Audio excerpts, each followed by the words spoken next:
Can you understand me? Hello everyone, Kier here, and welcome to the InfiNOT podcast. I'm focused on the casual nature of the game, and each week I discuss the new patch, the new card, and my feelings on the game. Let's hop into it. I hope it's not present in my voice. I've had a really rough couple of days, so getting over some sickness, but I'm here to report the latest in Marvel Snap, no matter where I am in life. Okay, so a couple of things happened this week, including the announcement of the Amazing Spidey season, but we're going to be saving that for when that comes out. So instead, right now, we're going to be reviewing Emperor Hulkling, the newest card that came out, the Clubhouse, which is the new location, and then what I think might be one of the weirdest OTA balance updates ever. I'm still trying to figure out how I feel about it, but we'll go over it when that comes. So let's talk Emperor Hulkling. He's a 6/11 that says, at the start of the game, copy the text of a random 6-cost card. So I think looking at the way that the community reacted to this card, I think they were really, really, really harsh on it. I know I said that I was getting all the cards regardless because I love the Young Avengers. So I understand that I have a bit of a biased perspective, but when I bought the card and started playing with it, it's fun. It is fun. And yeah, I got like a couple of bad hits, but it's like asking, why would you ever play Maria Hill? You could just play Snow Guard and get the same thing every time. And I understand that they have different purposes and a lot of decks. You know, Maria Hill can help you curve out and do that kind of thing. But I guess the point I'm trying to make is, like, people are so scared of randomness in their deck. And Emperor Hulkling isn't a guarantee. So it's scary to play with him. I think my experience with him might be outside of the norm. I don't know. I didn't get that many bad hits. Like, my first couple of games especially felt pretty good. I got, an Ultron, I got a Hulk, I got a Spectrum, and then I got a Leader, which was awesome, and then I got, like, Null, and there was a game where I got Null with a Destroy player, and they started emote spamming when I threw down Emperor Hulkling Null in the last turn. It was really funny. So, like, I'm having fun with the card. Is it going to be competitive? I don't know. The deck that I put Emperor Hulkling in is actually just a Young Avengers deck. I threw all the Young Avengers in there, and I've been refining it over the past couple of days to make sure that the curve feels good.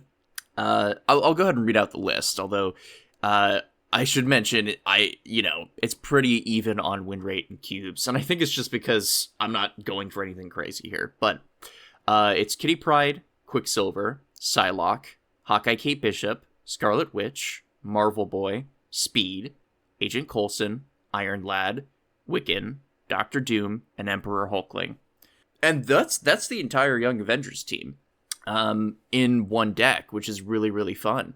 And the deck itself feels pretty good to play. Like, I got my quest done for the Emperor Hulkling win 4 games, and Wiccan in this deck actually feels pretty good because you're always getting Quicksilver, and then there's a bunch of 2-drops in here, so you're usually filling your curve. And if you don't, then you have Kitty Pryde to help with that. So yeah, it's cool that I can make a deck like this that is just filled with all the Young Avengers, and it actually, like, makes sense. With Hawkeye Kate Bishop and the 2 1-drops in here, Marvel Boy usually scales, Agent Coulson helps, fill your hand for Wiccan, you have Iron Lad to copy a bunch of really cool effects, Emperor Hulkling is always a surprise, you have Speed for a very consistent amount of power. Like, it's a fun deck. I actually really, really like playing it. And as for Emperor Hulkling, I will say, I definitely don't expect this to be a competitive card because, you could just play Eliath. And I understand that, like, if you skipped Hulkling, you're probably not going to cry over it. But I will say I'm having a lot of fun with the card. I am. It's a good time. Moving on, we do have a new location called the Clubhouse, And it says, fill this to give your cards at other locations +1 power. This location feels weird to me because it doesn't work like I thought it would. It's more like the raft in the way that it functions, because if you try to put down a bunch of cards on the last turn in a bunch of different locations, including the clubhouse, it doesn't affect any of your face down cards. As soon as you fill it, immediately the effect goes off. So I guess the best way to explain it is like, if you filled it on the last turn and you, like, let's say you play 2 1-drops in there to fill it, and then you play 4 more 1-drops across the board, those 1-drops are not going to get the effect because the clubhouse goes off first, gives the +1, and then your cards flip over. So it's a really good idea to avoid this location until you want to fill it. The deck that I've been playing, the Young Avengers deck, is pretty good with this location, actually, because if you get Kate Bishop and you throw, like, speed in there, you can usually fill it on the last turn with another 4-drop or whatever, or if you set it up correctly, I can just throw Hulkling in there last turn, and it'll buff the rest of my board. It's a pretty good location. I like it. It's not quite like a race to first. It's rather trying to manage your board space, which is a little... I like the macro game of that. It's pretty fun. Let's go ahead and jump into the really juicy stuff. This is the OTA that was released yesterday. And I have to say, there are some cool things in here, and there are some really strange decisions that I don't know how I feel about it. Let's go over one of my favorite changes here, Atuma. Atuma used to say, after each turn, destroy this if you have another card here. Now it says, after each turn, destroy one of your cards here with less power. And if you remember, Atuma is a 4/10, right? So anything less than 10 power, he's going to destroy every turn since he was played. So you could potentially get 3 procs off of Atuma to destroy something. I've seen a lot of Nimrod decks. I've seen a lot of Destroy decks, and Atuma feels good, man. I had a Destroyer deck, and we'll talk about Destroyer in a minute, but I had a Destroyer deck that used Atuma, and the basic idea was you would throw Atuma down and then throw Professor X on top, so that he can't be destroyed, and Professor X, protects any other things I want to throw in there, like Jeff. But this new effect, I don't know. I'm definitely going to have to change that Destroyer deck, because Atuma right now serves a different purpose than he did before. Really interesting. Really like the change. I'll rate it like a 10 out of 10. Really. Like, I'm seeing this card a lot more, and it's really nice. And I have a really cool variant. I have the I think it's the 2099 variant. Really, really neat. I can't wait to keep playing with him. The next change is to Beast, and Beast is getting nerfed from a 2/2 to a 3/5. And given all the powerful cards that are coming out, including Silver Sable, I'm not really surprised about this. Beast is going to pose a problem going forward where they have to be very, very careful about the bounce potential of these lists. I mean, already you're seeing just a nuts combo with Dagger, where you can Iron Fist the Dagger, then you bounce it, then you Iron Fist the Dagger again, and she gets up to a monstrous amount of power.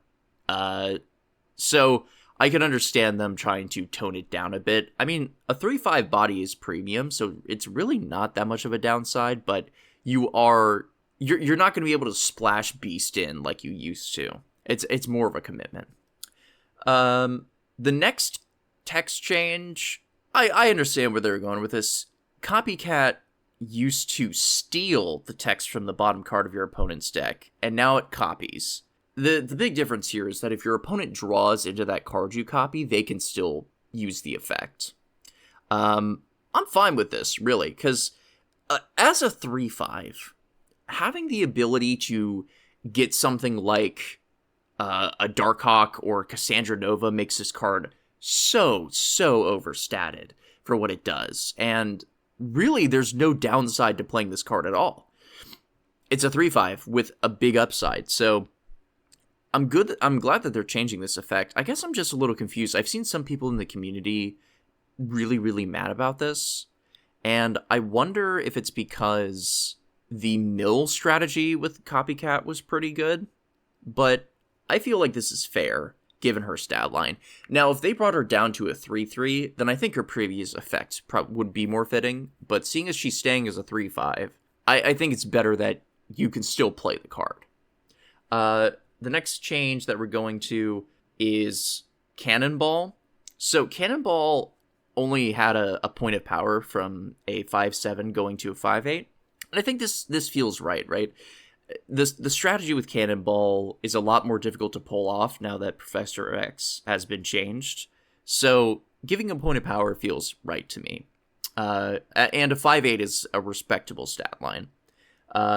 Destroyer was changed, and I don't know how I feel about this. So it used to say, on reveal, destroy your other cards, and this would affect your entire board. But now, he's a 6/14 from a 6/16, and he says, on reveal, destroy your cards at other locations. I don't know if the power nerf was needed. Because, yeah, sure, you can throw Destroyer onto a lane with other cards, and that's great. But now, this effect is something that I guess they want people to use. I always thought of his effect as like a challenge. Like, okay, how do we either A, mitigate this, or B, get around this? And that's what I've built my Destroyer decks for. You know, I have cards like Zero, Cosmo, Professor X, all these cards that can help mitigate the damage while keeping the power. But now that he's a 6/14, like, why are you playing Destroyer? What's the purpose? Is it just for like a Nimrod deck? The problem with that, obviously, is now that he only destroys at other locations, wherever you play the Nimrod to get destroyed, he's going to fly into your Destroyer lane. So spreading the power for Nimrod isn't going to be as effective. I don't know how I feel about this yet. I don't know what this is unlocking for the card, and maybe I'm missing something. So feel free to tell me what maybe the purpose of this is. I just can't find it yet, personally. Okay, so this I don't know, guys. Loki was changed from a 3/5 to a 2/2. And they removed the card draw effect. So now it's replace your deck with your opponent's starting deck, give those cards -1 cost. I feel like they missed the mark again. Sure, he's not drawing you a card. Sure, he's a 2/2. But he's 2 cost now, so now on turn 2, you can play Loki, and you're still getting the same effect as before. You're drawing the same amount of cards. And now in Arashem, if you get Loki in your opening hand, you can immediately play him and just win. I don't know how I feel about this. I don't think that this fixes the card.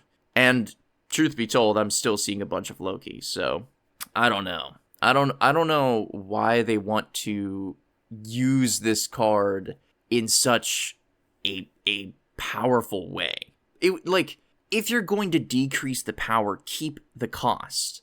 I was saying that they should bring him down to like a 3/3 or a 3/2 and get rid of like the draw or something.